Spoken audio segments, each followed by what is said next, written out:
bienvenidos de nuevo al canal Aprendiendo Medicina. En este nuevo segmento vamos a aprender a evaluar los pares craneales en un paciente, en el tan importante examen neurológico.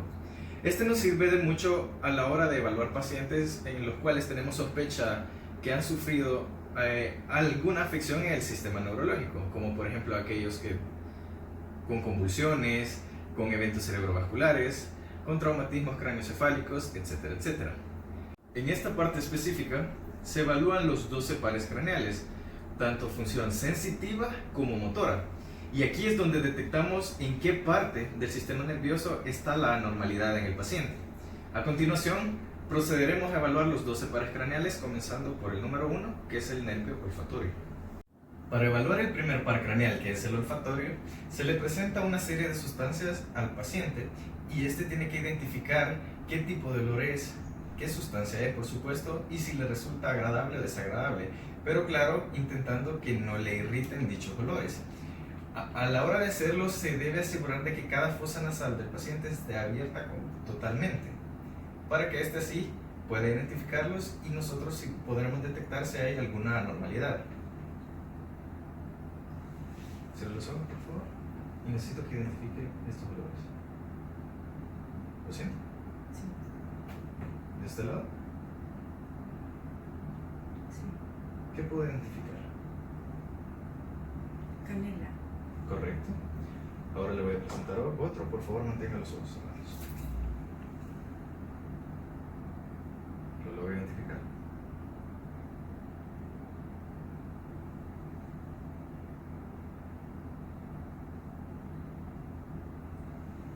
¿Qué es? Mentol. Correcto. Como pudimos observar, el sentido de la olfacción está intacto en este paciente. Para evaluar el segundo par craneal, que es el oftálmico, observaremos tres parámetros. El primero siendo el fondo de ojo, en el cual necesitaremos un instrumento llamado oftalmoscopio. El segundo parámetro sería la campimetría y el tercer parámetro sería la agudeza visual. A la hora de evaluar el fondo de ojo con el oftalmoscopio, lo ideal es tener una ambientación oscura, que el paciente esté relajado y por supuesto pedirle que vea a un punto fijo. Y a la hora de utilizar el oftalmoscopio, tenemos que acercarnos al paciente desde un ángulo externo. Y por ejemplo, si voy a evaluar su ojo derecho, yo tengo que hacerlo con mi ojo derecho para que este no obstruya mi punto de vista y así poder realizarlo correctamente. Por favor, mire un punto fijo. Procederé a realizar el fondo de ojo. Necesito que no cierre el ojo y voy a comenzar.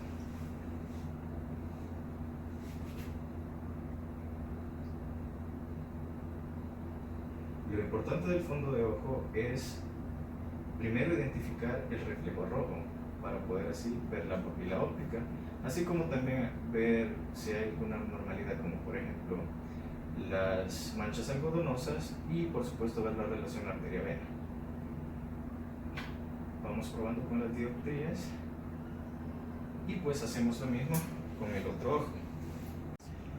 En el segundo parámetro, que es la campimetría, se le pide al paciente que por favor vea un punto, vea al frente, vista al frente por favor, y que éste diga al momento en que el objeto se pierde en su campo visual.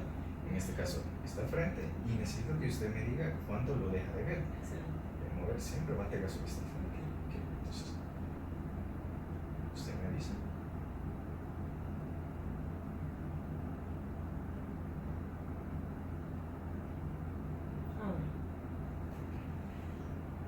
Voy a volver a hacer vista al frente.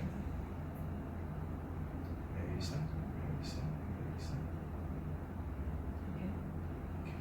Como podemos observar, el paciente tiene una buena campimetría visual, en este caso de 180 grados en todo el campo visual. Para evaluar el tercer parámetro del segundo par craneal, que es el oftálmico, en la agudeza visual nos vamos a ayudar de un instrumento llamado la cartilla de Snellen. Y se le pedirá al paciente que, bueno, primero tomemos una distancia considerable, que en este caso, por favor, haz un poquito para atrás. Ahí estamos bien. Y se le pedirá que por favor lea en voz alta cada fila de letras. En este caso son letras, otras veces pueden ser dibujos, formas, etc. Y que me diga el momento en que no pueda ver una. Aquí lo que vamos a evaluar son las dioptrías del paciente. Y lo ideal es que tenga una vista 20-20, también conocida como emétrope. Comencemos entonces. Lea, por favor.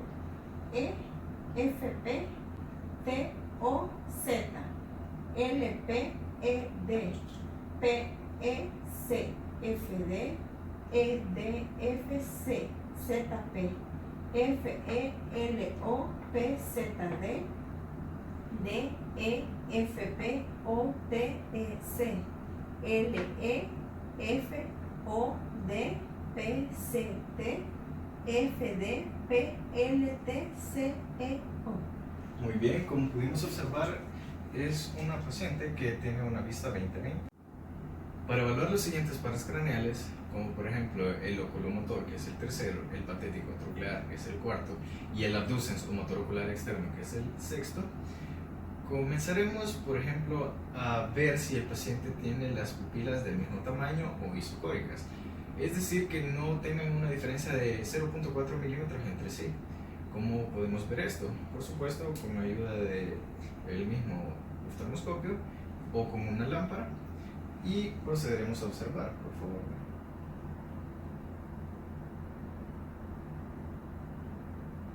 Ahí están isocóricas, y también podemos ver si el paciente tiene el reflejo fotomotor, es decir, si sus pupilas reaccionan a la luz, así como también evaluar el reflejo de acomodación.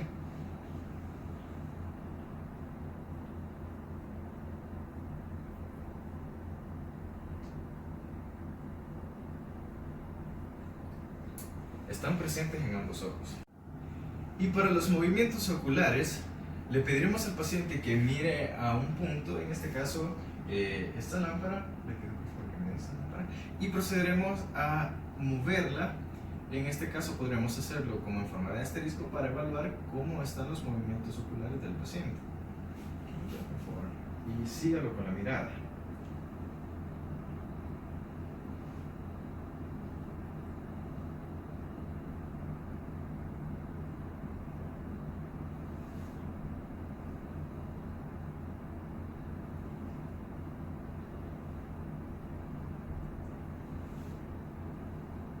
Todo bien con los movimientos oculares.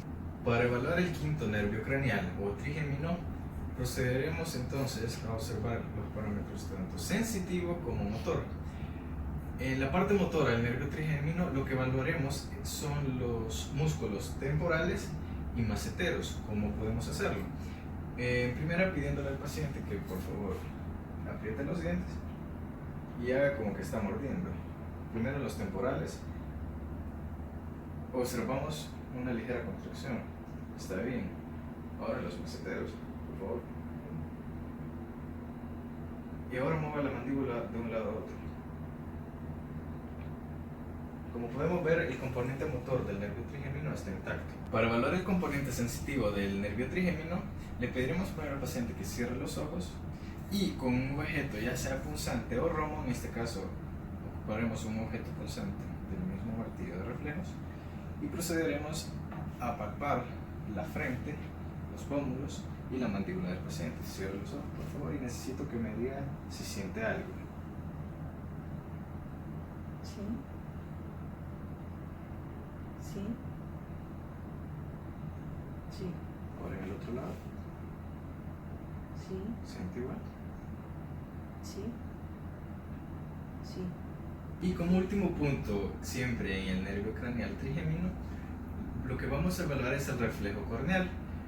Esto puede ser con algodón, por ejemplo, y se procede a tocar la conjuntiva del ojo del paciente para notar si hay algún reflejo, en este caso el parpadeo. Entonces se le pide al paciente, por favor, necesito que vea al lado opuesto de donde estoy, en este caso miro para arriba y es el lado opuesto, correcto.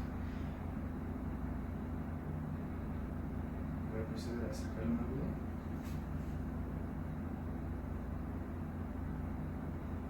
Como pudimos observarles, ese es el reflejo corneal.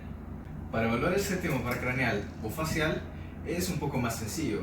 En primera instancia, en una conversación normal con el paciente, nosotros vamos a observar si hay alguna asimetría en la cara, algún tic, etcétera, etcétera. Si no la hay, entonces procedemos a evaluar ya la parte voluntaria o motora de este paracraneal. Por ejemplo, levante las cejas, por favor. Frunza el ceño. También le podemos pedir que cierre los ojos y los mantenga cerrados.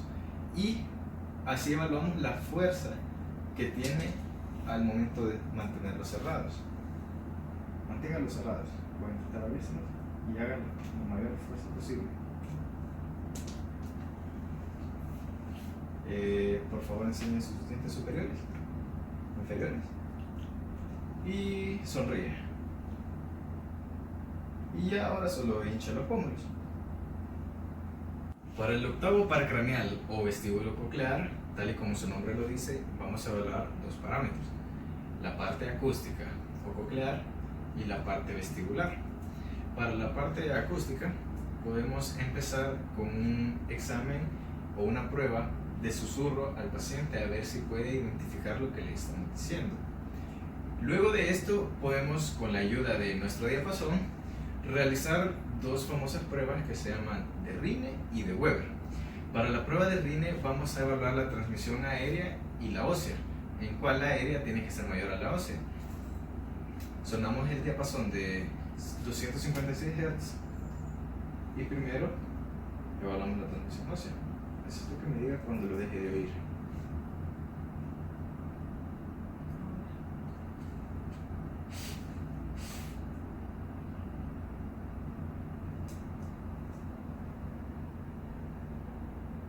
¿Ya lo doy? Sí. Y lo mismo con el otro oído.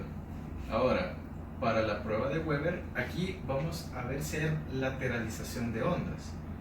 ¿Cómo hacemos esto? Ponemos el diapasón vibrante en la frente del paciente. ¿Siente la vibración en toda la cabeza o se le va a algún lado? En todo. Perfecto, entonces como podemos ver no hay lateralización de las ondas sonoras. Para la parte vestibular del octavo paracraneal, lo que vamos a observar primero es si hay algún tipo de nistagmo ocular en el paciente. ¿Qué es el nistagmo? Son movimientos sacádicos y oscilatorios en el cual hay desviación de la mirada del paciente. Puede ser ya sea horizontal o vertical, descrito así según su componente. Entonces, le pedimos al paciente que observe un punto y como podemos ver no hay ningún tipo de movimiento. Si al caso tuviera nistagmo o sospecháramos alguna patología vestibular en el paciente, podemos realizar dos pruebas. La primera es la prueba de Romberg, en la cual se le pide al paciente que se pare y primero con los ojos abiertos, que por favor pegue sus brazos, y evaluaremos la propiocepción sensitiva del paciente.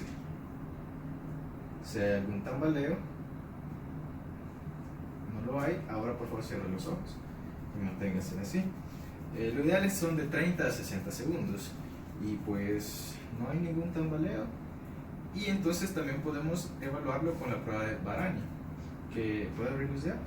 Y le pedimos al paciente que por favor siéntese, que extienda los brazos y las manos, así, extienda los brazos y las manos, por favor. Y lo que evaluaremos aquí es si hay alguna desviación. Si la hay alguna patología vestibular. Manténgalos, extienda los dedos.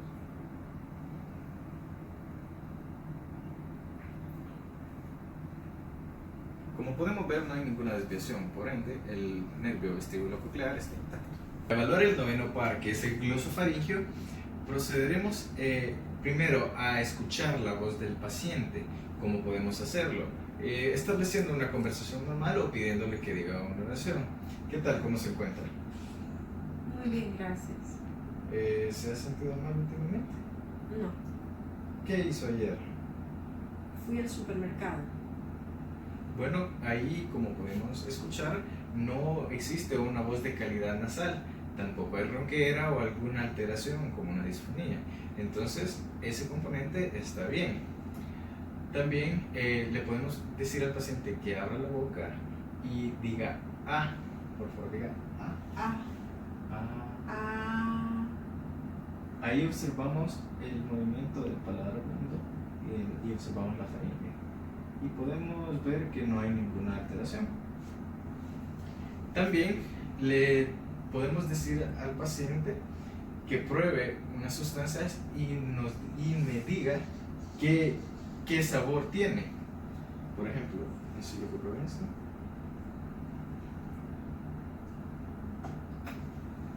¿Qué sabor es? Amargo. Es café, correcto. Ahora necesito probar esto. Salado. Y así sucesivamente con sabores dulces o ácidos. Y así completamos la evaluación del nervio glosofaríngeo. Para la evaluación del décimo par craneal, que es el nervio vago, primero vamos a evaluar al paciente con la toma de los signos vitales si hay alguna normalidad o no.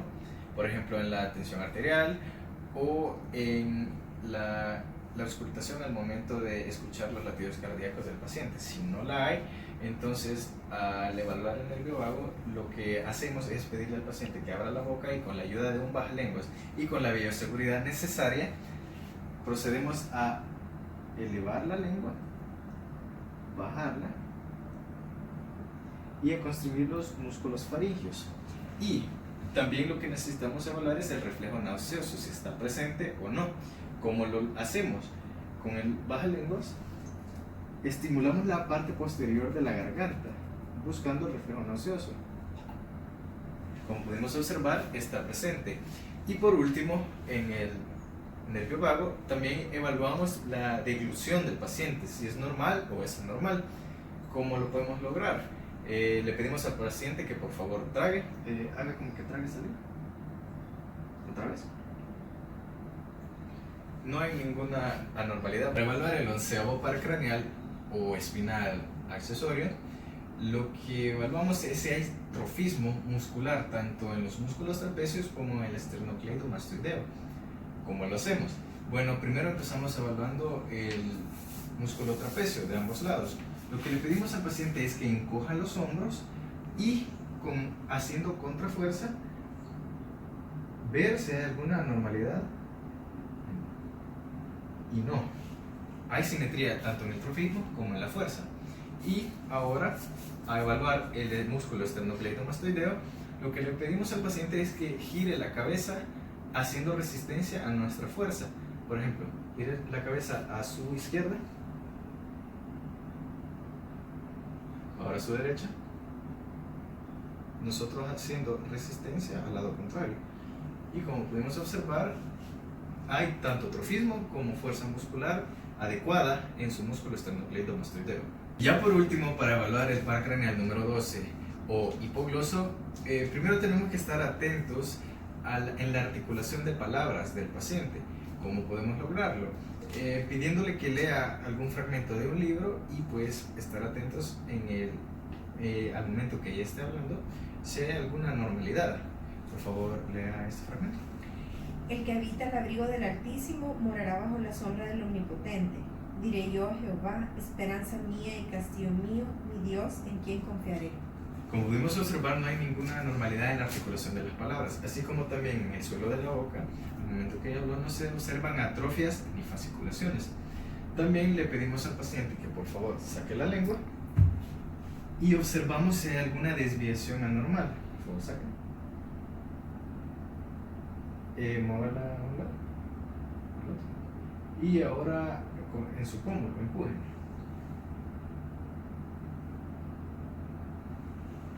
Como pudimos observar, el paciente no tuvo problemas al momento de realizar esta prueba, por ende el nervio hipogloso está intacto. Y con esto finalizamos la evaluación de los 12 pares craneales en el examen neurológico.